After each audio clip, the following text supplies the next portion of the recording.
Inakusahan at tinalikuran si Elara sa harap ng lahat. Tinanggap ang matinding kahihiyan, ngunit nang dumating ang kanyang ama, na akala ng lahat ay isang simpleng magsasaka, gamit ang malupit na kapangyarihan, nagbago ang lahat.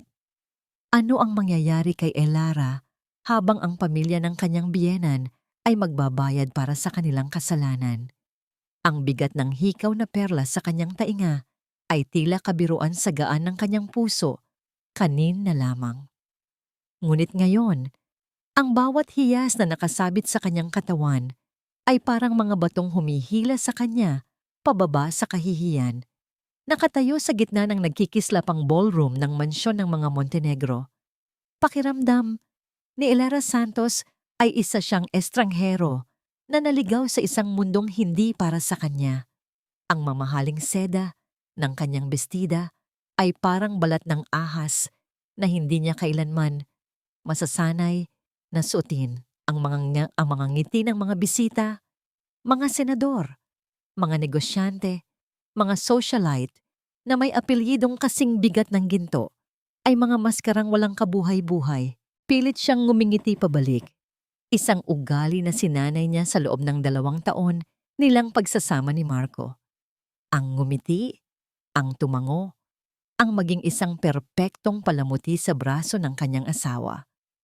Hinahanap ng kanyang mga mata si Marco. Nakita niya ito sa di kalayuan.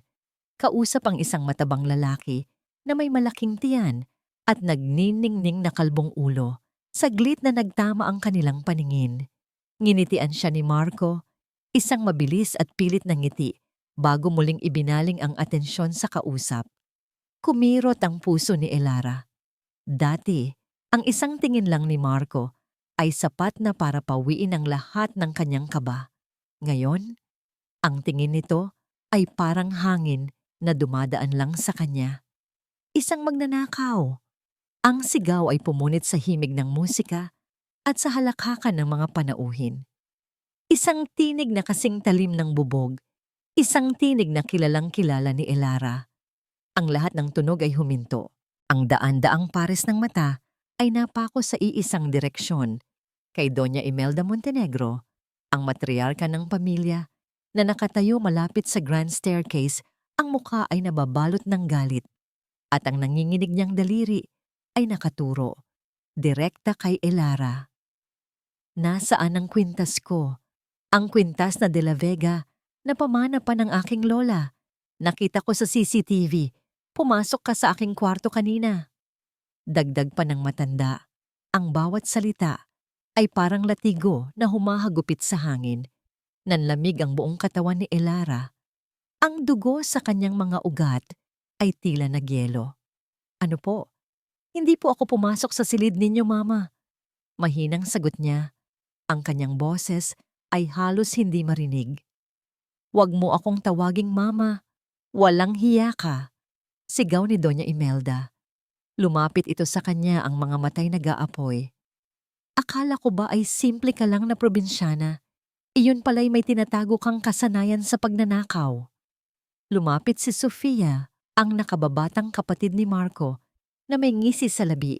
Tingnan niyo, Mama. Pati ang suot niyang kwintas, mukhang peke. Ganyan talaga kapag sanay sa hirap. Kahit anong isusuot, mukha pa ring mumurahin. Biglang hinablot ni Sofia ang manipis na kwintas sa leeg ni Elara. Isang simpleng alahas na bigay pa ng kanyang ama noong kanyang kaarawan. Ang pagkakabigla ay napalitan ng sakit nang maramdaman niya ang hapdi sa kanyang batok. Bumagsak ang kwintas sa malamig na marmol na sahig. Ang tunog ng pagkalagot nito ay kasabay ng pagkalagot ng kanyang puso. Hayop ka! Huwag mong pakialaman yan. Hindi na napigilan ni Elara ang sarili. Pero huli na ang lahat. Tiningnan siya ng lahat na parabang siya ang pinakamaruming bagay sa silid na yon. Ang mga bulungan ay naging parang bubuyog na umuugong sa kanyang tainga. Kawawa naman si Marco, dinig niyang sabi ng isa. Sabi na nga ba, hindi dapat nag-asawa ng galing sa kung saan lang. Sabi naman ng isa pa. Sa gitna ng lahat ng yon, ang tanging kanlungan na inaasahan niya ay nanatiling tahimik. Hinarap niya si Marco. Ang kanyang mga mata ay nagmamakaawa. Marco, sabihin mo sa kanila. Sabihin mong hindi totoo. Marco, tulungan mo ako. Ngunit si Marco ay hindi makatingin sa kanya. Nakayuko ito. Iniiwasan ng kanyang mga mata na para bang ang pagtingin sa kanya ay magdudulot ng kamatayan. Ang tanging lumabas sa bibig nito ay isang bulong na halos anurin ng hangin. Isang bulong na bumasag sa natitirang piraso ng kanyang pagkatao. Patawarin mo ako, Elara. Iyon lang. At sa mga salitang yon, gumuho ang mundo ni Elara. Mga gwardya, utos ni Doña Imelda. Hubaran ninyo ang babaeng yan. Baka itinago niya sa kanyang damit ang kwintas ko. At pagkatapos, itapon ninyo siya sa labas, kung saan siya nararapat. 2 unipormadong lalaki ang humawak sa kanyang mga braso. Nagpumigla si Elara, umiiyak, tumatawag sa pangalan ng kanyang asawa. Ngunit si Marco ay nanatiling isang estatwa, isang duwag na manonood sa kanyang sariling teatro ng kalupitan. Pinagtulungan siya ng mga gwardiya. Ang mamahaling bestida ay walang awang pinunit mula sa kanyang katawan. Inilalantad ang kanyang balat sa malamig na hangin at sa mapanuring mga mata ng mga panauhin. Ang kanyang dignidad ay unti-unting hinuhubad. Iniiwan siyang nakatayo roon, nanginginig sa lamig at sa kahihiyan. Suot lamang ang kanyang manipis na sapin. Kinaladkad siya palabas ng mansyon. Ang bawat hakbang ay isang dagok sa kanyang kaluluwa. Ang mga halakhak at pangungutya ay sumunod sa kanya hanggang sa malaking pinto. Pagkatapos, isang malakas na tulak. Bumagsak si Elara sa magaspang na semento ng bangketa. Ang lamig nito ay gumapang sa kanyang balat, ngunit wala na itong tatalupa sa panlalamig na nararamdaman niya sa loob. Sumara ang malaking tarangkahan na bakal sa kanyang likuran. Ang kalabog nito ay isang pinal na hatol. Naiwan siyang mag-isa sa dilim ng gabi. Basang-basa sa luha. Niyakap niya ang sarili. Sinusubukang itago ang kanyang kahubaran sa mga matang hindi niya nakikita. Nanginginig. Kinapa niya ang maliit na bulsa ng natirang saplot. Nandoon pa ang luma niyang cellphone na hindi niya kailanman pinalitan. Sa nanginginig na mga daliri, pinindot niya ang iisang numero sa kanyang speed dial. Itinapat niya ito sa kanyang tainga. At sa unang ring pa lang, isang pamilyar na boses ang sumagot. Hindi na niya napigilan ang hikbi na kanina pa namumuo sa kanyang lalamunan.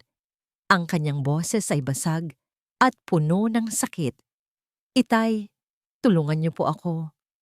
Itay, tulungan niyo po ako. Ang mga salitang yon ay lumabas mula sa kaibuturan ng kanyang kaluluwa. Dala ang lahat ng sakit at kahihiyang dinanas ni Elara. Sa kabilang linya, ang tahimik na pagdinig ng kanyang ama ay mas nakapagpaiyak pa sa kanya. Alam niyang kahit sa simpleng tunog ng kanyang pag-iyak, ramdam na nito ang bigat ng kanyang kalungkutan. Nasaan ka, anak? Anong nangyari? Ang boses ni Don Agustin ay kalmado, ngunit may bahid ng bakal na hindi kailanman narinig ni Elara mula sa kanya. Ang kanyang ama ay isang magsasaka, isang simpleng tao na nakasanayan niyang makita na may putik sa bota at laging may ngiti sa labi, puno ng pagmamahal. Ngunit ngayon, ang tinig na yon ay mayroong lamig na tila nagbabalot ng isang nagngangalit na apoy. Pinilit niyang magsalita sa kabila ng nanginginig niyang labi. Pinalayas po nila ako, itay. Pinahiya. Wala po akong suot kundi hindi niya matapos ang pangungusap. Ang imahe ng mga mukha ng mga Montenegro, lalo na ang walang emosyong mukha ni Marco, ay paulit-ulit na naglalaro sa kanyang isip. Pinagbintangan po nila akong nagnakaw. Huwag kang gagalaw, Elara. Dadating ako. Hintayin mo ako. Iyon lang. At pagkatapos, pinutol na ang tawag. Umupo si Elara sa malamig na semento, niyakap ang kanyang mga tuhod at hinayaan ang ulan ng kanyang luha na dumaloy. Ang malamig na simoy ng hangin ay bumabalot sa kanyang halos hubad na katawan, ngunit ang kirot sa kanyang puso ay mas matindi pa kaysa sa anumang lamig. Ilang beses na niyang narinig ang pangungutya ng mga Montenegro tungkol sa kanyang ama. Magsasaka lang daw, sabi ni Doña Imelda minsan, habang tinitingnan ang lumang larawan ng kanyang ama na may hawak na pala. Kaya nga mukhang basahan ng anak dahil galing sa putik, dagdag ni Sofia. Hindi niya pinansin noon dahil ang pagmamahal niya kay Marco ang tanging mahalaga. Ngayon, ang bawat salitang iyon ay parang patalim na dumidiin sa kanyang sugatan na puso. Ilang minuto ang lumipas, o marahil ay oras, hindi na niya alam. Pakiramdam niya ay lumipas ang isang buong buhay sa isang gabi. Sa gitna ng kanyang kawalan ng pag-asa, isang kakaibang tunog ang pumukaw sa kanyang atensyon. Isang malalim, malakas na ugong, parang isang malaking bubuyog na papalapit.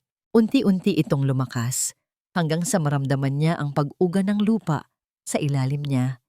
Itinaas niya ang kanyang tingin sa itaas. Isang malaking anino ang bumalot sa kalangitan. At doon, sa ibabaw mismo ng mansyon ng mga Montenegro, isang pribadong helicopter ang lumulutang. Ang mga ilaw nito ay nakatutok sa kanya. Ang lakas ng hangin mula sa propeller ay halos lumipad sa kanyang buhok at natitirang saplot. Nagulantang ang mga gwardiya sa gate. Ang mga naiwan pang bisita sa loob ay napasilip sa mga bintana. Ang mga ilaw ng helicopter ay nakatutok, hindi sa mansyon, kundi sa mismong kinauupuan ni Elara. Dahan-dahang bumaba ang helicopter sa kalsada. Ilang metro lang ang layo sa kanya. Ang lakas ng tunog nito ay nakakabingi at pagkatapos, bumukas ang pinto nito. Bumaba ang isang lalaki. Hindi siya kailanman nakakita ng kanyang ama na nakasuot ng ganito. Isang itim na suit na tila isinukat para sa isang hari. Ang kanyang buhok ay maayos na nakasuklay at ang kanyang mga mata ay matalim. May kapangyarihan na hindi kailanman niya nakita. Sa likod niya, bumaba ang 5 kalalakihan na nakasuot ng itim na uniforme, may mga baril sa gilid at matalim ang mga mata. Isang malaking figura, matangkad at may tindig ng isang general ang naglakad papalapit sa kanya. Ang mga matang yon ay kanyang mga mata. Ngunit ang ekspresyon ay ibang-iba. Hindi ang init ng isang ama, kundi ang lamig ng isang taong may kapangyarihan at awtoridad. Lumuhod ang lalaki sa kanyang harapan. Hinubad nito ang kanyang blazer at ipinulupot sa nanginginig na katawan ni Elara. Ang amoy ng mamahaling pabango ay bumalot sa kanya. Ibang-iba sa amoy ng lupa at sariwang hangin na nakasanayan niya sa kanyang ama. Ayos ka lang ba, anak? Ang boses nito ay formal, ngunit sa huling salita, may bahid ng pag-aalala na lumabas. Tumango si Elara, hindi makapagsalita. Hinawakan siya nito sa braso at dahan-dahan siyang itinayo. Habang nakatayo sila, magkatabi, bumaling ang kanyang ama sa mga Montenegro na ngayoy nakatayo sa likod ng tarangkahan. Gulat na. Nagulat. Ang mga mata ng kanyang ama ay walang emosyon, maliban sa isang matalim na ningning na tila kayang tumunaw ng bakal. Walang sinabi ang kanyang ama, ngunit ang kanyang presensya ay sapat na. Siya ay hindi lang isang simpleng magsasaka. Siya ay isang bagyo na dumating upang sirain ang lahat ng humahadlang sa kanyang daan. Sa kauna-unahang pagkakataon, nakita ni Elara ang takot sa mukha ni Doña Imelda. Tapos na ang paghihirap mo, anak. Iyon ang huling sinabi ng kanyang ama bago siya muling hinawakan sa braso. Hindi na sa paraan ng isang simpleng ama na umaalo sa anak, kundi sa paraan ng isang pinuno na dinadala ang kanyang general sa digmaan. Naglakad silang magkasama, ang kanyang ama at siya, patungo sa malaking tarangkahan ng mansyon ng mga Montenegro. Ang mga gwardya ng Montenegro ay nanginginig sa kinatatayuan, hindi alam ang gagawin. Paglapit nila, ang isa sa mga tauhan ng kanyang ama ay walang imik na bumunot ng baril at ipinutok sa kandado. Isang malakas na lagabog ang umalingaw-ngaw sa gabi. Walang pag-aatubili. Itinulak ng mga tauhan ng kanyang ama ang malalaking tarangkahan. Nagbukas ito ng maluwang. Inilantad ang nagkikislapang ballroom na ngayoy puno ng katahimikan at pagtataka. Nakatayo si Doña Imelda at Marco sa may pinto. Ang kanilang mga mukha ay nababalot ng pagkabigla at pagkalito. Hindi sila makapaniwala sa kanilang nakikita. Si Elara, na kanilang itinapon na parang basura, ay bumalik. Kasama ang isang hukbo at ang kanyang ama na magsasaka. Nilingon sila ni Doña Imelda na mabilis na nakabawi sa kanyang pagkagulat. May bahid ng paghamak sa kanyang tinig. Nagsumbong ka sa tatay mong magsasaka? Ang mapanuyang tanong ni Doña Imelda ay nanatiling nakabitin sa hangin. Isang hamon na inaasahan niyang sasagutin ng takot o pagkahiya. Ngunit hindi iyon ang natanggap niya. Si Don Agustin del Fuego ay hindi gumalaw. Hindi man lang niya tinapunan ng tingin ang babaeng naghahasik ng lagim sa buhay ng kanyang anak. Sa halip, ang kanyang mga mata ay marahang lumibot sa kabuuan ng silid. Tinitingnan ang bawat nanginginig na panauhin na para bang sinusuri niya ang halaga ng bawat isa sa kanila. Ang katahimikan ay mas nakakabingi kaysa sa anumang sigaw. Mula sa kanyang kinatatayuan, sa tabi ng ama, naramdaman ni Elara ang kapangyarihan na bumabalot dito. Hindi ito ang init ng pagmamahal na nakasanayan niya, kundi isang malamig at matatag na presensya na kayang magpatigil ng mundo. Nang sa wakas ay nagsalita si Don Agustin, ang kanyang boses ay hindi malakas, ngunit umalingaw-ngaw ito sa bawat sulok ng mansyon. Sa mga hindi pa nakakakilala sa akin, panimula niya, ang kanyang tingin ay nakapako sa isang matandang negosyante sa di kalayuan na biglang namutla. Ako si Agustin del Fuego, ngunit sa mundo ng negosyo, mas kilala ako sa pangalang El Martillo. Isang kolektibong paghinga ng pagkagulat ang narinig mula sa mga mas nakakatandang bisita. Ang pangalang El Martillo, ang martilyo, ay isang alamat sa mundo ng korporasyon. Isang pangalan na binabanggit sa mga pabulong na usapan, isang misteryosong nilalang na bumibili ng mga kumpanyang nalulugi at pinupukpok ang mga ito hanggang sa maging ginto o abo. Walang nakakakilala sa kanyang tunay na mukha. Hanggang ngayon, bago pa man makabawi si Doña Imelda, sumenyas si Don Agustin sa isa sa mga lalaking kasama niya. Isang lalaking nakasuot ng mas mahal na suit, may dalang itim na briefcase. Ito ang kanyang abogado. Walang emosyon na lumapit ang abogado. Binuksan nito ang briefcase sa ibabaw ng isang maliit na mesa at inilabas ang isang makapal na folder ng mga dokumento. Ayon sa mga legal na kasulatang ito, na may selyo ng korte, nagsimula ang abogado. Ang kanyang boses ay kasing lamig ng marmol na sahig. Ang lahat ng utang ng Montenegro Corporation, kasama na ang mga personal na pautang na ginawa ng yumaong si Don Enrique Montenegro, ay pinagsama-sama at binili ng iisang entidad. Ano ang ibig sabihin niyan? Matigas na tanong ni Doña Imelda. Kahit na may bakas na ng kaba sa kanyang boses, ang abogado ay tumingin sa kanya ng diretsyo.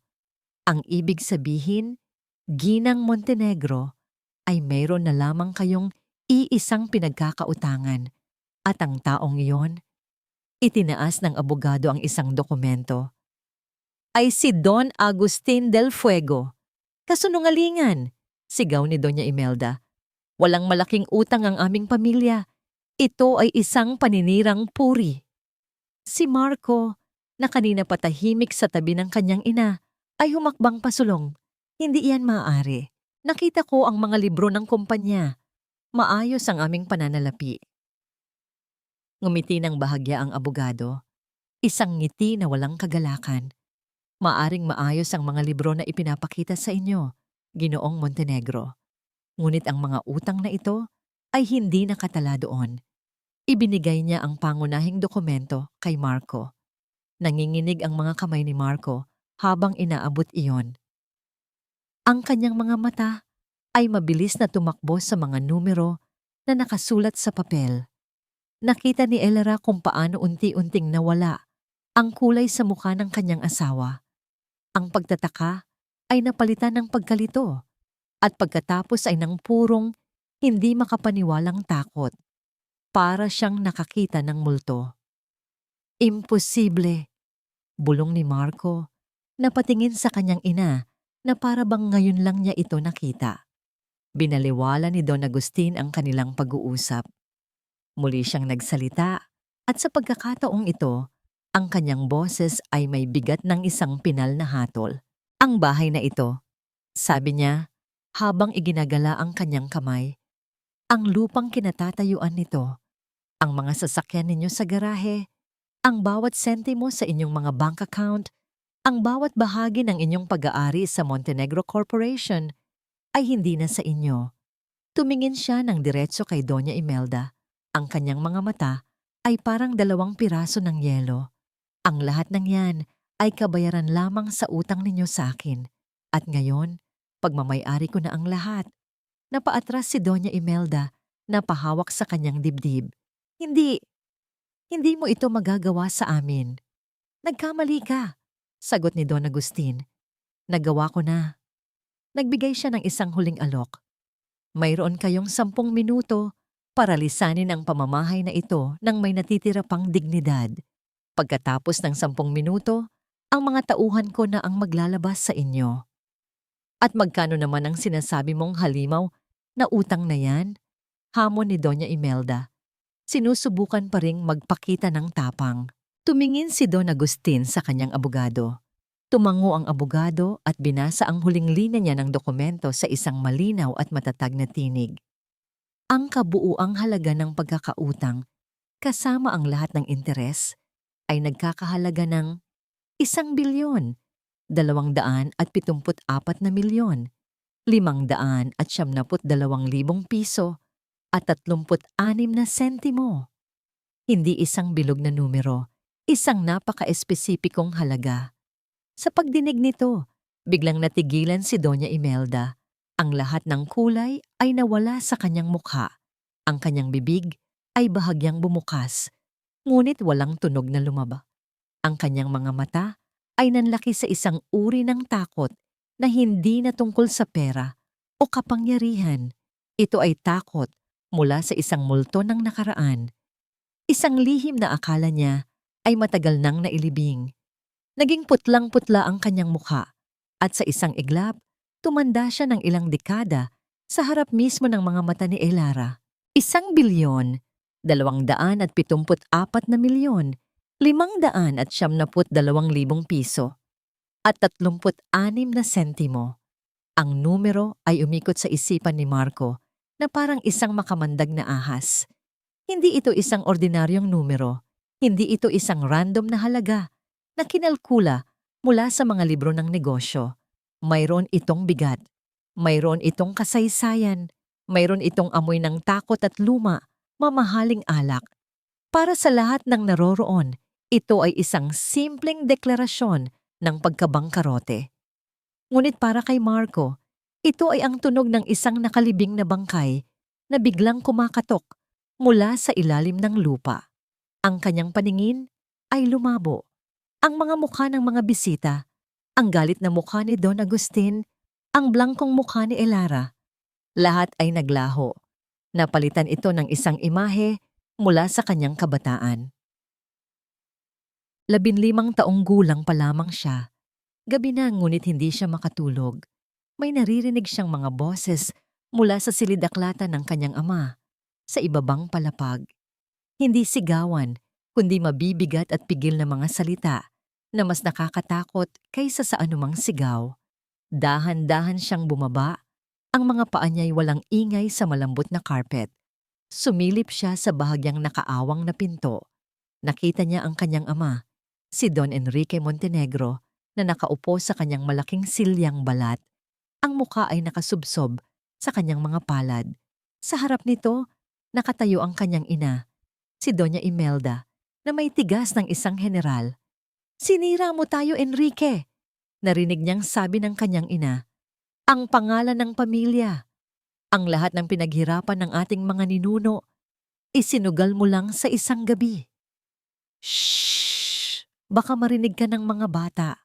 Sagot ng kanyang ama, ang boses ay basag. Hayaan mo silang marinig. Hayaan nilang malaman na ang kanilang ama ay isang talunan. Imelda, pakiusap. Ayusin ko ito. Paano? Humalakhak ang kanyang ina. Isang halakhak na walang saya. Nakasanglan na ang halos lahat. At ang utang mo sa demonyong usurero na yon, paano mo babayaran yon? Alam mo ba kung anong klaseng tao siya? Kaya niyang ilibing tayo ng buhay. Nanginginig si Marco sa kanyang pinagtataguan. Narinig niya ang isang malakas na kalabog, isang bote ng alak na ibinato sa pader. At pagkatapos, ang boses ng kanyang ama, puno ng pagsisisi. 1 bilyon, 200 at 74 na milyon, 500 at 72,000 piso at 36 na sentimo. Bulong ni Don Enrique. Iyon ang halaga ng aking kahihiyan, Imelda. Iyon ang halaga ng ating buhay. Ang alaala ay kasing linaw ng isang litrato. At ngayon, pagkatapos ng 20 taon, ang eksaktong numerong yon ay bumalik upang singilin sila. Napatingin si Marco sa kanyang ina. Nakita niya sa mga mata nito ang parehong takot na nakita niya sa mga mata ng kanyang ama noong gabing iyon. Ito pala ang dahilan. Ito pala ang lihim na pilit itinatago ni Doña Imelda sa ilalim ng kanyang kayabangan at pagmamataas. Ang buong buhay nila, ang lahat ng karangyaan, ay isang malaking kasinungalingan na itinayo sa pundasyon ng isang utang na duguan. Ang pagbagsak ng katawan ni Doña Imelda sa sahig ay parang isang mabagal na pelikula. Walang sumalo sa kanya. Maging si Marco ay hindi makagalaw, paralisado sa katotohanang sumampal sa kanya.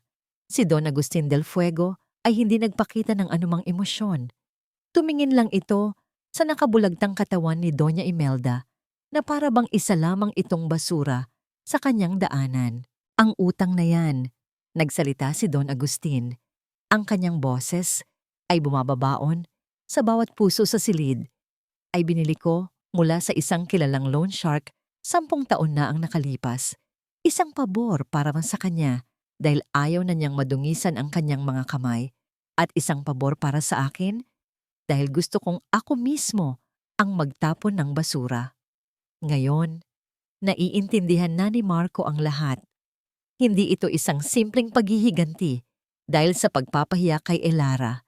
Ito ay isang plano, isang mahaba, malamig, at kalkuladong plano na inilatag maraming taon na ang nakalipas. Ang pagpapakasal nila ni Elara, ang pagtitiis nito sa pamilya. Lahat ay mga piyesa lamang sa isang laro na matagal nang sinimulan ng ama nito. Hinihintay lang ni Don Agustin ang tamang pagkakamali. At ngayong gabi, ibinigay ito ng kanyang ina ng buong buo. Ang kanyang tingin ay napunta kay Elara. Hinahanap niya ang kahit anong bakas ng damdamin sa mukha nito. Galit, sakit, tagumpay. Ngunit wala. Ang mga mata ni Elara ay isang malawak at tahimik na karagatan. Ang babaeng minahal niya, ang babaeng ipinangako niyang proprotektahan ay wala na roon. Ang nakatayo sa tabi ni Don Agustin ay isang estranghero, isang reyna na gawa sa yelo, na pinanday ng sakit na siya mismo ang nagdulot. At sa sandaling iyon, naramdaman ni Marco ang tunay na kahulugan ng pagsisisi. Hindi dahil nawala ang kanilang yaman, kundi dahil sa isang gabi ng kaduwagan, nawala sa kanya ang kanyang kaluluwa. Simulan niyo na, utos ni Don Agustin sa kanyang mga tauhan. Samahan ninyo ang mga bisita palabas, at pagkatapos, tiyaking walang anumang gamit na mailalabas ang mga Montenegro. Nagsimulang kumilos ang mga lalaking nakaitim. Magalang ngunit matatag nilang ginabayan ang mga natitirang bisita palabas. Walang tumutol, walang gustong madamay. Ang mga dating kaibigan at kasosyo ng kanilang pamilya ay umiiwas ng tingin, nagmamadaling umalis na parang may nakakahawang sakit sa mansyon. Lumapit ang 2 tauhan sa walang malay na si Doña Imelda at binuhat ito na parang isang sako ng bigas. Si Sofia ay humahagulgol sa isang sulok, walang magawa. Naiwan si Marco na nakatayo sa gitna ng kanyang gumuguhong kaharian. Ang lahat ng kanyang ipinagmamalaki, ang kanyang pangalan, ang kanyang yaman, ang kanyang posisyon, ay nawala sa isang iglap. Habang kinakaladkad palabas ang kanyang ina, bigla itong nagkamalay. Nagpumiglas ito, ang kanyang mga mata ay puno ng purong pagkamuhi. Tumingin ito ng diretso kay Elara at sa ama nito. Sa huling hininga ng kanyang natitirang lakas, isinigaw niya ang isang pangako na puno ng kamandag. Hindi pa tapos ang laban. Tandaan ninyo yan. Hindi pa tapos ang laban. Ang sigaw ni Doña Imelda ay parang huling dagundong ng isang kulog bago ang ganap na katahimikan. Ngunit walang sino man ang nakinig. Ang banta niya ay nawalan ng bigat. Isang salitang walang kapangyarihan mula sa isang reynang inagawan ng korona. Nakatayo si Elara sa gitna ng ballroom, balot pa rin sa blazer ng kanyang ama.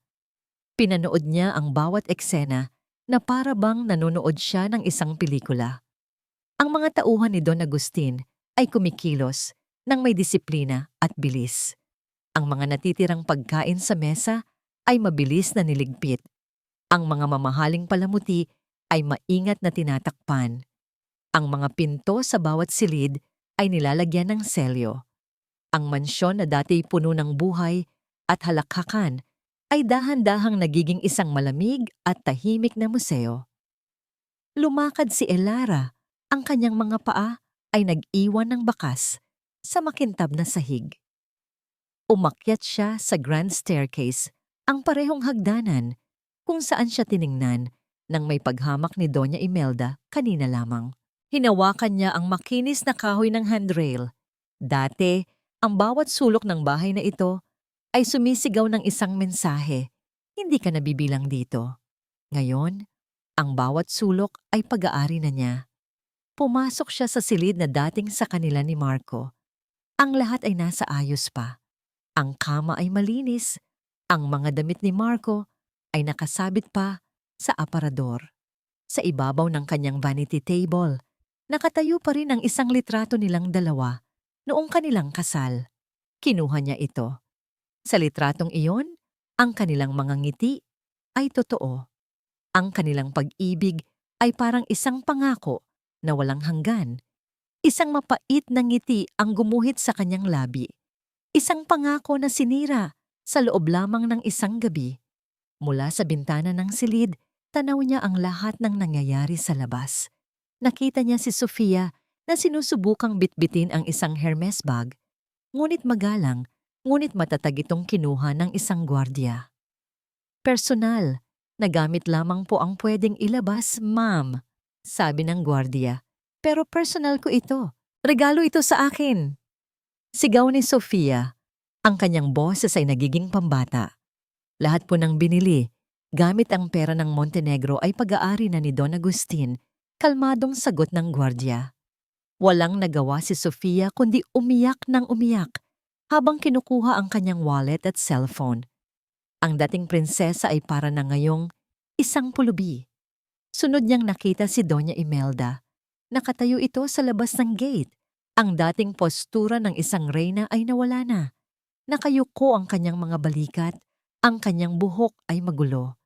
Ngunit kahit sa kanyang pagkatalo, ang mga mata niya ay nanatiling nag-aapoy.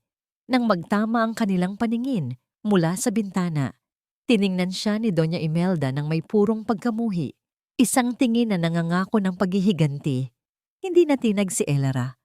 Ang takot na dati niyang nararamdaman ay napalitan na ng isang malamig na kapayapaan. At sa huli, nakita niya si Marco. Nakatayo itong mag-isa, malayo sa kanyang ina at kapatid, na parang isang estatwang gawa sa bato. Nakatingala ito sa bintana ng kanilang silid, direkta sa kanya. Ang kanyang mukha ay isang blankong papel, ngunit sa kanyang mga mata, nakita ni Elara ang isang bagyo ng pagsisisi at sakit. Biglang bumuhos ang malakas na ulan. Ang ulan ay tila isang tangis mula sa kalangitan. Hinuhugasan ng dumi at kasinungalingan ng gabing iyon. Nabasa ang buhok at damit ng pamilya Montenegro, ngunit nanatili silang nakatayo sa labas ng gate, hindi makapaniwala na sila ay mga estranghero na ngayon sa sarili nilang tahanan. Inilapag ni Elara ang litrato, nakataob. Huminga siya ng malalim at bumaba. Pagdating niya sa may pinto, nakita niyang nakatayo roon ang kanyang ama. Naghihintay. May hawak itong payong.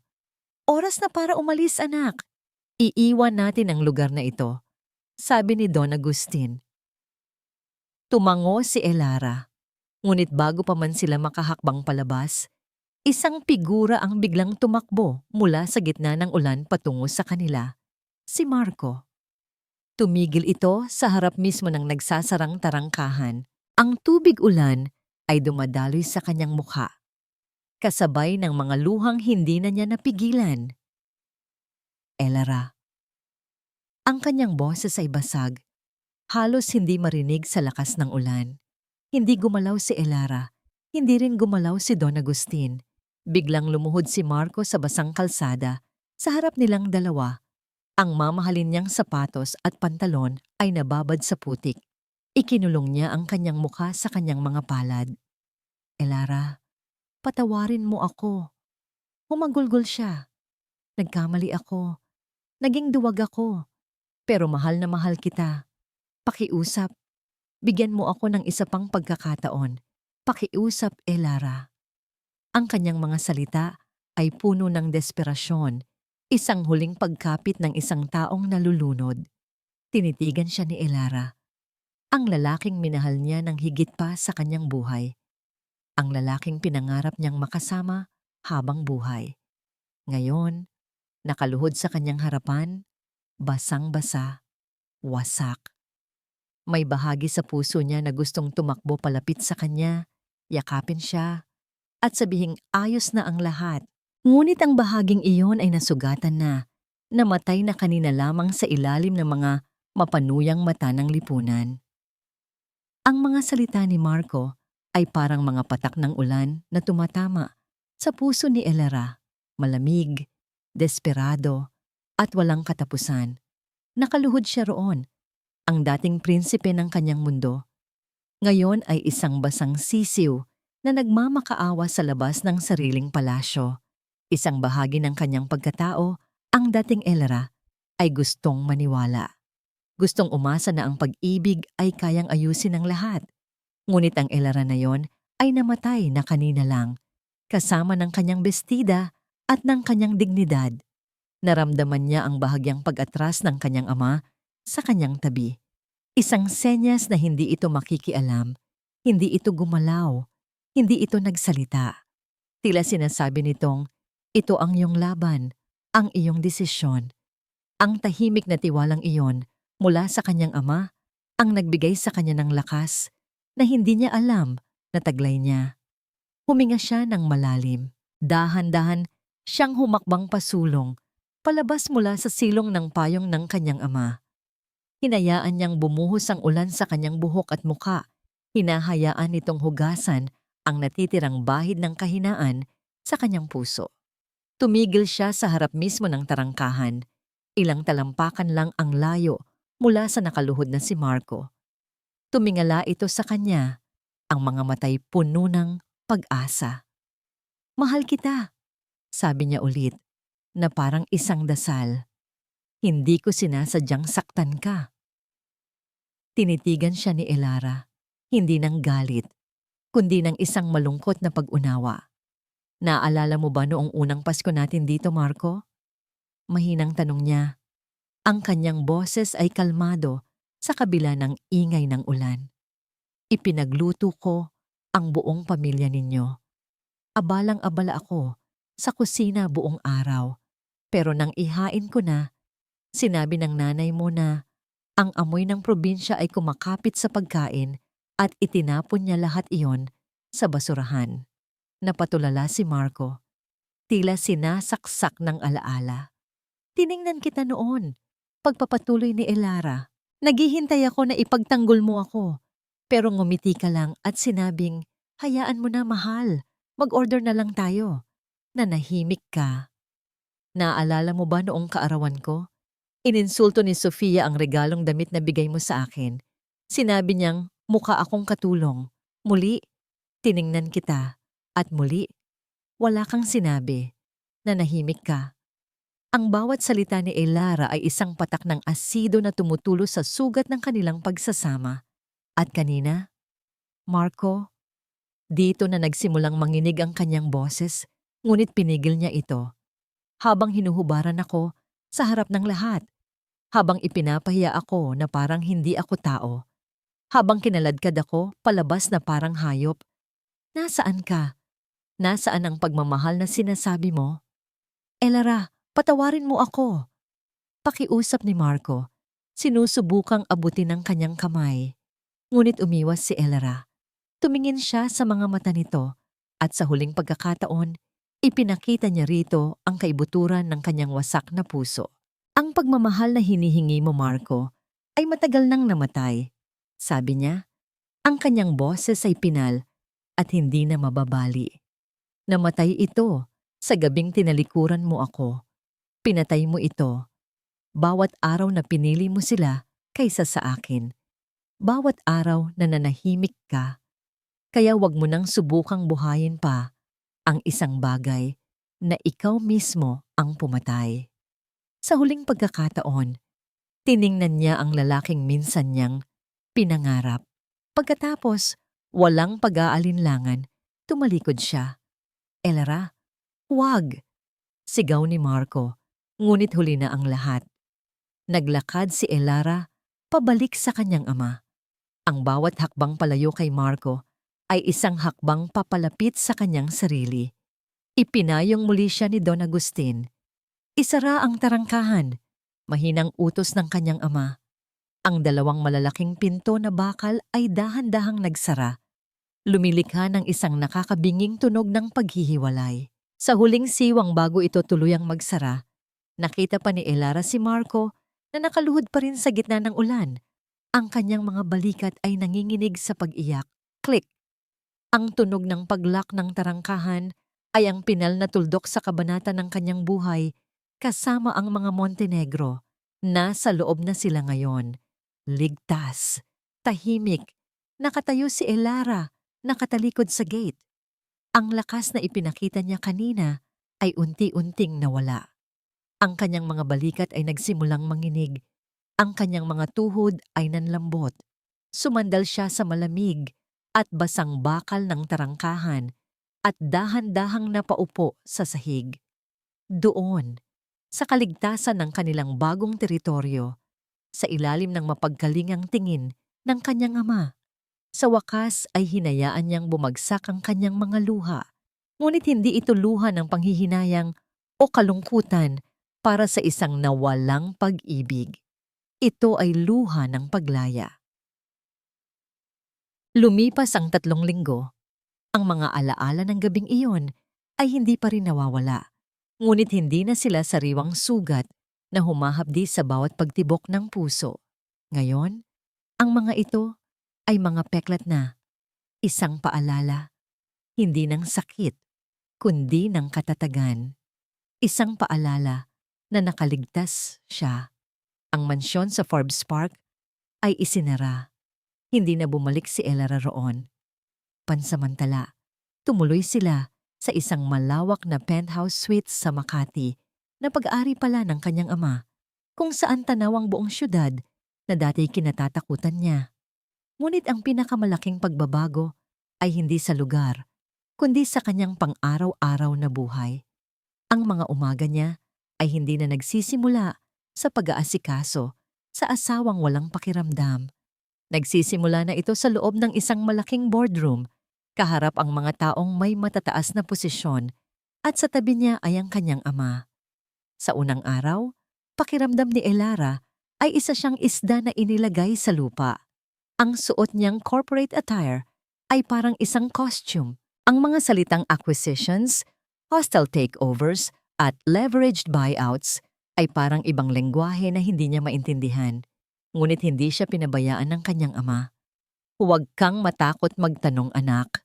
Bulong nito sa kanya sa gitna ng isang pulong.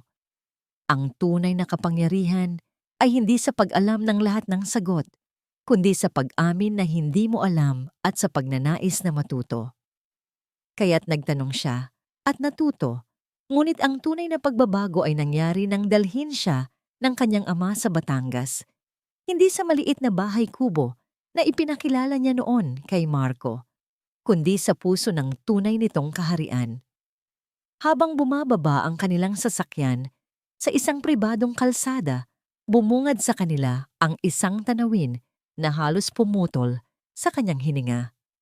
Daan-daang ektarya ng lunti ang mga halamanan ang nakalatag sa kanyang harapan.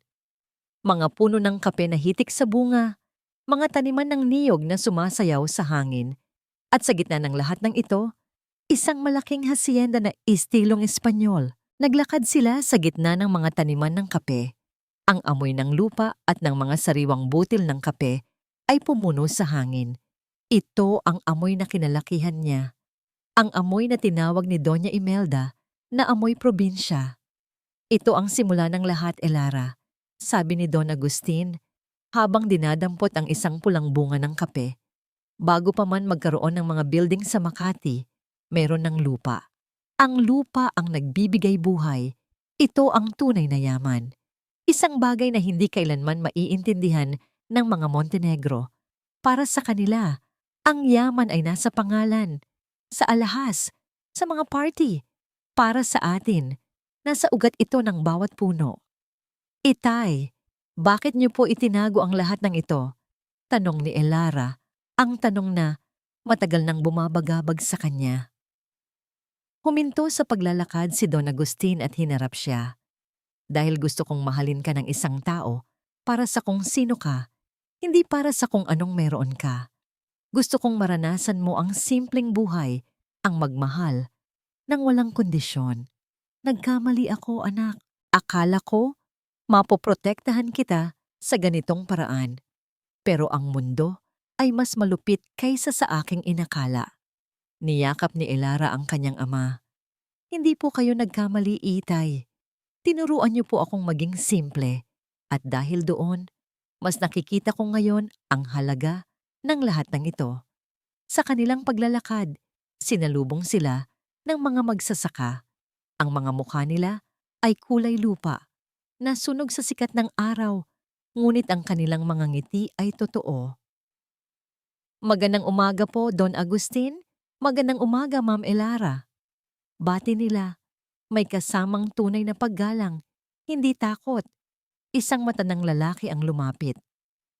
Ineng Elara, naalala mo pa ba ako? Ako si Mang Lito.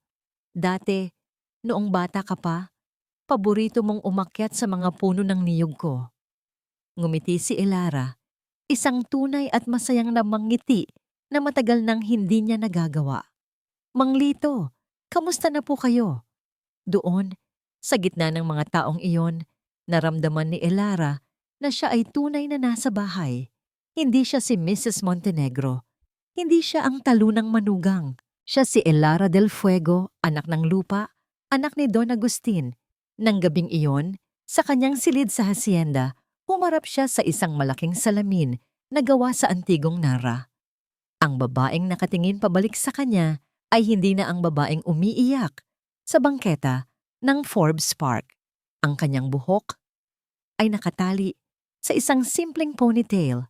Ang kanyang balat ay bahagyang nasunog sa araw. Ngunit ang kanyang mga mata ay iba na. Wala na roon ang anino ng takot. Wala na ang pagmamakaawa. Napalitan ito ng isang ningning. Isang ningning ng determinasyon, ng isang bagong tuklas na layunin. Ngumiti siya sa kanyang refleksyon. Sa unang pagkakataon, sa loob ng maraming taon, nagustuhan niya ang kanyang nakita. Kinabukasan, habang nag-aalmusal sila ng kanyang ama, sa veranda, biglang tumunog ang cellphone ni Don Agustin. Sinagot niya ito. Yes, attorney. Ano? Anong sabi mo? Biglang nagbago ang anyo ng kanyang ama. Ang kaninang kalmado nitong mukha ay napalitan ng inis. Ibinaba niya ang tawag at tumingin kay Elara. Ang abogadong kumakatawan sa mga Montenegro ay nagpadala ng demand letter. Sabi ni Don Agustin, ang kanyang boses ay may bahid ng bakal. Nagsampa ng kaso si Imelda. Inaakusahan niya ako ng fraud, pamimeke ng dokumento, at illegal na pag-agaw ng kanilang mga ari-arian. Ang balita ng kaso ay parang isang malamig na hangin na biglang umihip sa mainit na umaga sa Batangas. Ngunit sa pagkakataong ito, hindi nanlamig si Elara. Sa halip, isang pamilyar na bigat ang kanyang naramdaman, ang bigat ng isang laban na hindi pa pala tapos. Anong ibig sabihin niyan? Itay? Tanong niya, ang kanyang tinig ay kalmado. Ibig sabihin, desperado na si Imelda. Sagot ni Don Agustin habang umiinom ng kanyang kape na parang walang nangyari. Wala siyang legal na basihan. Ang lahat ng dokumento ay nasa ayos. Ngunit hindi iyon ang kanyang layunin. Ang gusto niya ay ingay. Gusto niyang dungisan ang pangalan natin sa publiko. Umaasang bibigay tayo sa pressure. At tama ang kanyang ama.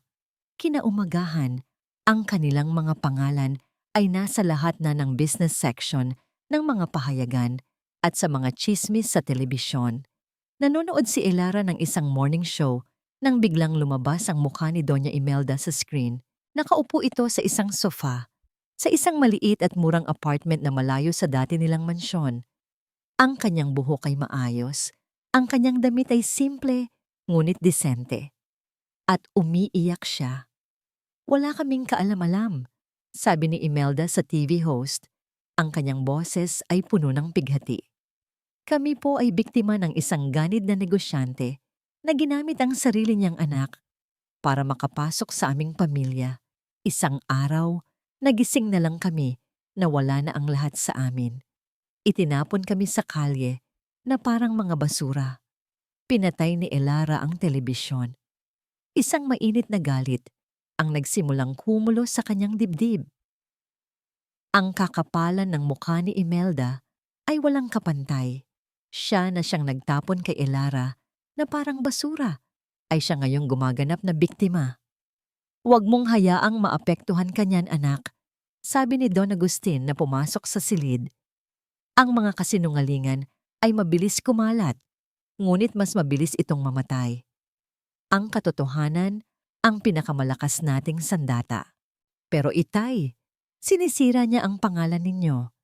Ang pangalan ko ay itinayo sa loob ng 50 taon ng pawis at dugo, Elara.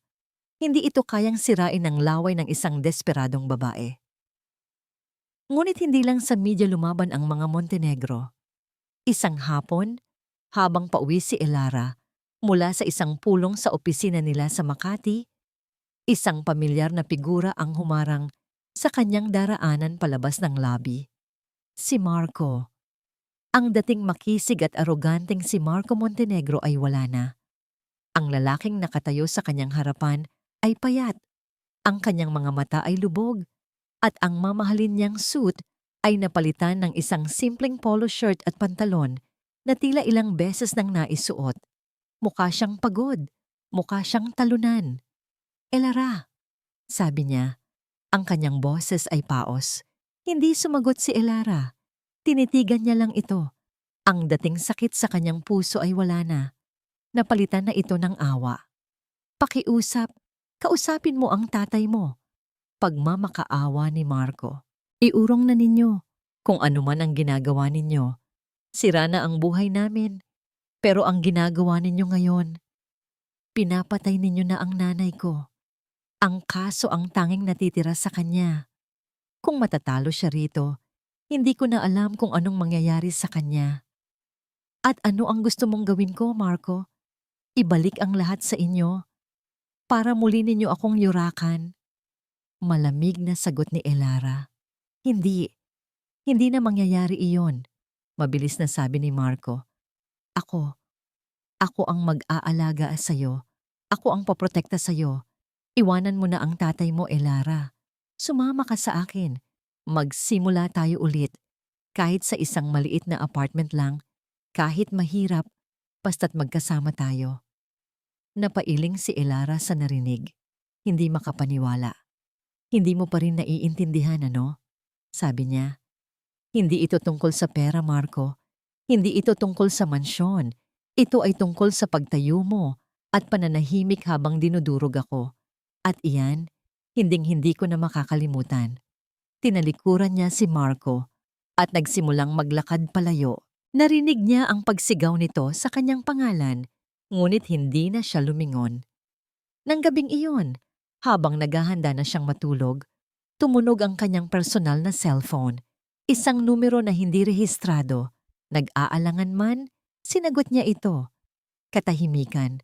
Pagkatapos, isang boses na kasing lamig ng yelo. Hayop kang bata ka. Si Imelda. Paano mo nakuha ang numero ko? Huwag mo akong tatanungin ng mga walang kwentang bagay.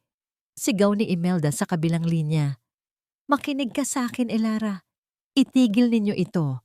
Kung hindi, sisiguraduhin kong malalaman ng buong mundo ang lahat ng itinatagong baho ng ama mo. Kahit imbento pa yan, hinding-hindi ko kayo patatahimikin. Tapos ka na ba? Kalmadong tanong ni Elara. Hindi pa, anggil ni Imelda. Gusto kong makipagkita sa'yo, bukas ng gabi, sa Le Ciel Restaurant. Alam mo kung saan iyon. Isinara ko yon para sa atin. Ikaw at ako lang. Huwag kang magsasama ng kahit sino, lalo na ng ama mong demonyo. At bakit ako makikipagkita sa'yo? Isang nakakatakot na tawa ang narinig ni Elara. Dahil kung hindi ka darating, sisirain ko ang pangalan ng ama mo habang buhay. Subukan mo ako, Elara. Wala nang mawawala sa akin. At pagkatapos, pinatay na ang tawag. Nakatayo si Elara sa gitna ng kanyang silid, hawak ang cellphone.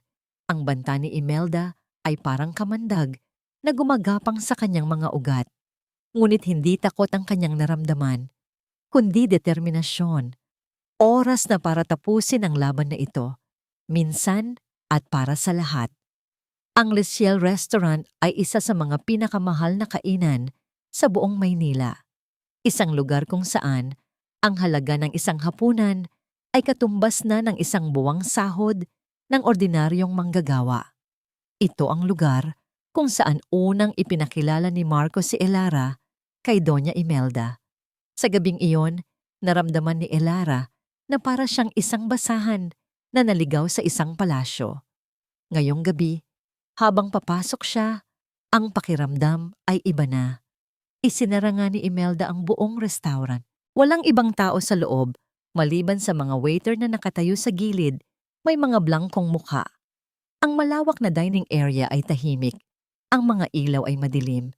At sa pinakamagandang mesa, malapit sa bintanang tanaw, ang nagkikislapang mga ilaw ng syudad, nakaupo ang isang figura.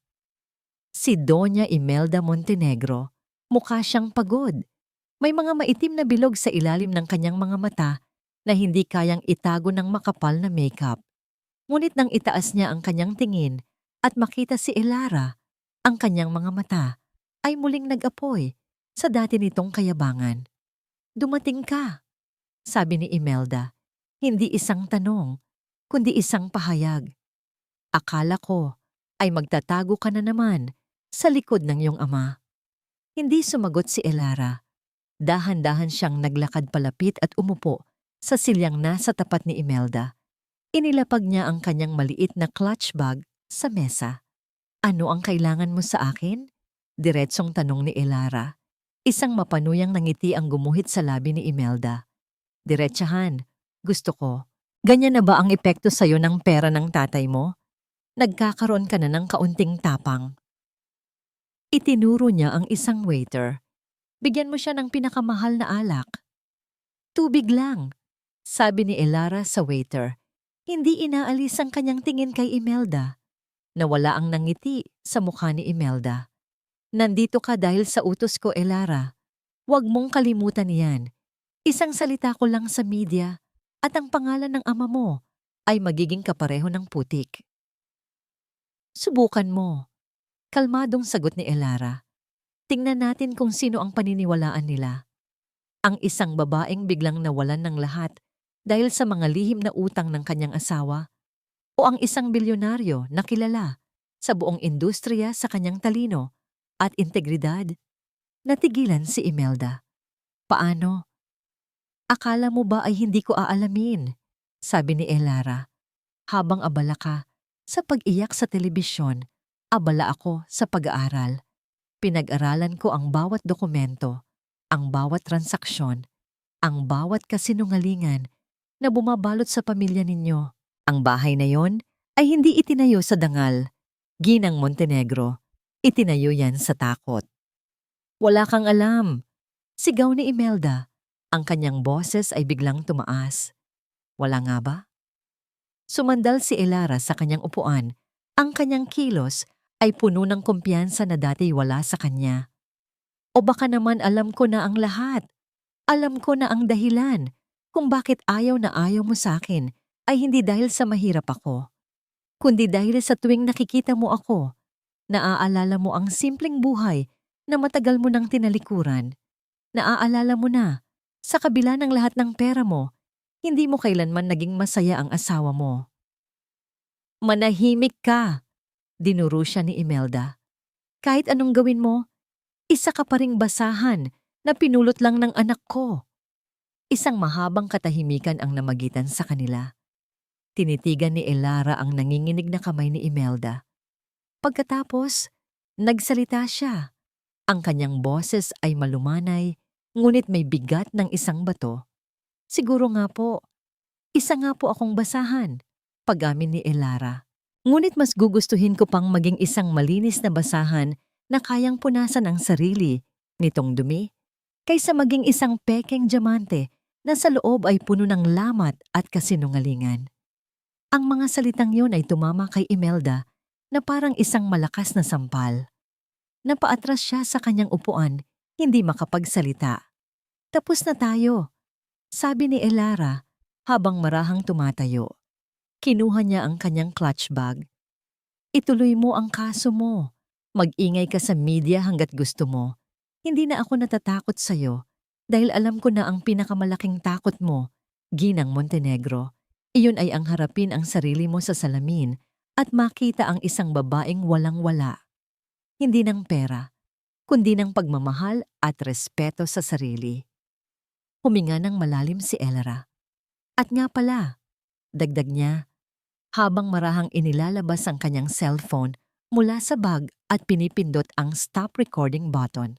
Ipinakita niya ang screen kay Imelda kung saan malinaw na nakikita ang isang audio file na kasalukuyang sinisave. Salamat sa pag-amin sa paninirang puri at sa banta mo sa akin. Sigurado akong magugustuhan ito ng abogado ko. Ang mukha ni Imelda ay dumaan sa sunod-sunod na emosyon, pagkalito, pagkabigla. At sa huli, purong walang halong galit ng isang hayop na nasukol. Ang huling hibla ng kanyang kontrol ay naputol. Walang hiya ka. Sa isang mabilis at hindi inaasahang kilos, tumayo si Imelda, sinunggaban ng isang kutsilyo para sa steak sa ibabaw ng mesa at sumugod kay Elara. Ang kanyang mukha ay nabalot ng kabaliwan, ang kanyang mga mata ay nanlilisik. Ang lahat ay nangyari ng napakabilis. Napaatras si Elara, nagulat sa biglaang pagsalakay.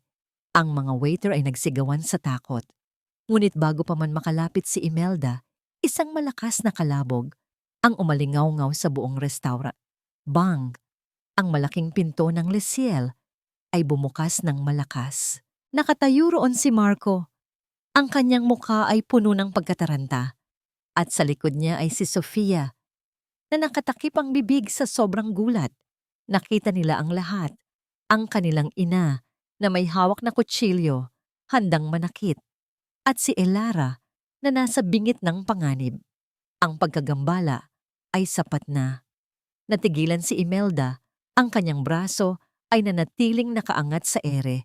Ang kutsilyo ay kumikinang sa ilalim ng madilim na ilaw. Ang kanyang tingin ay napunta mula kay Elara patungo sa kanyang dalawang anak na nakatayo sa may pinto. Mga saksi sa kanyang huling akto ng kabaliwan. Ang galit sa kanyang muka ay unti-unting napalitan ng isang bagay na mas malala pa, ang ganap na realisasyon ng kanyang pagkatalo. Natalo na siya. At sa pagkakataong ito, ang kanyang sariling mga anak ang nakasaksi nito. Ang tunog ng kutsilyong bumagsak sa sahig ay parang isang kampanang naghuhudyat ng katapusan. Isang matinis na kalansing na pumunit sa natitirang hibla ng kapangyarihan ng mga Montenegro. Nakatayo si Marco at Sofia sa may pinto. Ang kanilang mga mukha ay larawan ng pinaghalong gulat at kahihiyan. Nakita nila ang kanilang ina, hindi bilang isang matapang na matriarka, kundi bilang isang desperadong babae na handang pumatay dahil sa nasirang karangalan. Walang nagsalita. Dahan-dahang lumapit si Marco sa kanyang ina. Si Sofia ay sumunod. Ang kanyang mga mata ay puno ng luha. Hindi galit ang nakita ni Elara sa kanilang mga mukha, kundi isang malalim na awa at pagkapagod. Hinawakan ni Marco ang braso ng kanyang ina. "Tama na, ma," bulong niya. Ang kanyang boses ay basag. "Tapos na po ang lahat. Uwi na tayo." Gumuho ang mga balikat ni Doña Imelda. Ang apoy sa kanyang mga mata ay biglang namatay, na para bang isang kandilang biglang hinipan ng hangin. Sa isang iglap, nawala ang lahat ng kanyang tapang. Ang natira ay isang matanda at pagod na babae. Hindi na siya pumalag habang inaalalayan siya ng kanyang mga anak, palabas ng restauran, papalayo sa huling entablado ng kanyang pagkatalo. Naiwan si Elara na nakatayo sa gitna ng katahimikan. Ang kasong isinampal laban sa kanila ay ibinasura kinabukasan. Ang pangalan ng mga Montenegro ay tuluyan nang nawala sa sirkulasyon ng alta sosyedad. Ang kanilang pagbagsak ay naging mabilis at ganap. Lumipas ang 6 na buwan. Ang mga buwang iyon ay naging isang whirlwind ng pag-aaral at pagbabago para kay Elara. Ang boardroom na dati niyang kinatatakutan ay naging pangalawa na niyang tahanan. Ang mga terminolohiyang dati banyaga sa kanyang pandinig ay naging pang-araw-araw na niyang bokabularyo. Sa ilalim ng gabay ng kanyang ama, natutunan niyang pamunuan hindi lang ang mga empleyado, kundi pati na rin ang kanyang sarili. Ngunit ang paborito pa rin niyang lugar ay ang hacienda sa Batangas. Doon, sa ilalim ng araw, habang ang kanyang mga bota ay nababalot ng putik, nararamdaman niya ang tunay na koneksyon sa kanyang pinagmulan. Kausap ang mga magsasaka, pinaplano ang pag-aani, pinapanood ang pagsikat ng araw sa mga taniman. Dito niya natagpuan ang kapayapaan na hindi kayang bilhin ng anumang pera. Isang hapon, habang nasa isang maliit na coffee shop siya sa Alabang para sa isang mabilis na pulong, isang pamilyar na boses ang kanyang narinig. "Elara?" Lumingon siya. Nakatayo roon si Marco. Iba na rin siya. Wala na ang mamahaling relos, ang aroganteng tindig. Ang kanyang damit ay simple, ngunit meron siyang ngiti sa labi. Isang ngiti na hindi pilit, isang ngiting panatag. "Marco?" Bati niya. Tumatango. "Kamusta ka na?" "Ayos lang," sagot nito. "Nagtatrabaho ako ngayon bilang isang financial consultant sa isang maliit na kumpanya." Si Sofia bumalik sa pagpipinta. Si Mama nasa probinsya na, nagpapahinga. Mabuti naman kung ganon. Isang sandali ng katahimikan, hindi ito awkward. Isa itong katahimikan na puno ng mga bagay na hindi na kailangang sabihin. "Mukhang masaya ka, Elara," sabi ni Marco, at sa pagkakataong ito, ang kanyang mga mata ay puno ng sinseridad. "Ibang-iba ka na, mas matatag, mas buo." Ngumiti si Elara. "Lahat tayo ay nagbabago, Marco." "Alam ko," sabi niya. "Gusto ko lang sabihin na patawad sa lahat at sana maging masaya ka." Tinitigan siya ni Elara at sa kanyang ngiti, walang bahid ng galit o sakit. Tanging pagtanggap. "Masaya na ako," simpleng sagot niya. Tumango si Marco na parang yun na ang pinakamahalagang bagay na kailangan niyang marinig. "Paalam, Elara." Paalam pa ni na Marco. Naglakad si Marco palayo at pinanood siya ni Elara hanggang sa mawala ito sa paningin. Walang kirot, walang panghihinayang. Ang naroon lamang ay ang pagtanggap na ang kanilang kabanata ay tuluyan ng nagsara. Kinagabihan, bumalik si Elara sa hasyenda. Umakyat siya sa pinakamataas na burol kung saan tanaw ang buong lupain ng mga Del Fuego. Ang papalubog na araw ay nagpipinta ng kulay kahel at lila sa kalangitan. Ang hangin ay sariwa, may dalang amoy ng lupa at pamumulaklak. Ipinikit niya ang kanyang mga mata at huminga ng malalim. Hindi na siya ang babaeng umiiyak sa bangketa. Hindi na siya ang asawang nagmamakaawa para sa pagmamahal. Hindi na siya isang biktima. Siya si Elara del Fuego, anak ng lupa, pinuno ng kanyang sariling tadhana. Ang kanyang halaga ay hindi nasusukat sa apelidong dala niya o sa lalaking nasa tabi niya, kundi sa lakas na natagpuan niya sa kanyang sarili. Ang puso niya, na minsan nang dinurog, ay buo na muli. At sa pagkakataong ito, alam niyang ito ay sa kanya lamang, malaya at walang hanggan. Ang kwento ni Elara ay isang malupit na aral tungkol sa pagkakaroon ng lakas ng loob at pagpapatawad. Matapos ang matinding pagtataksil, hindi lamang siya nakabalik sa kanyang sarili, kundi ipinakita rin niya na ang tunay na halaga ng tao ay hindi nasusukat sa yaman o katayuan. Ang mga masasama ay laging makakamtan ng kanilang parusa at ang mga tapat ay makakamtan ng gantimpala. Sa mga oras ng paghihirap, natutunan ni Elara na ang pinakamahalaga ay hindi ang nakaraan, kundi ang pagbuo ng isang mas makulay na hinaharap. Ano sa tingin nyo, kung kayo ang nasa posisyon ni Elara, paano nyo haharapin ang mga pagsubok na darating?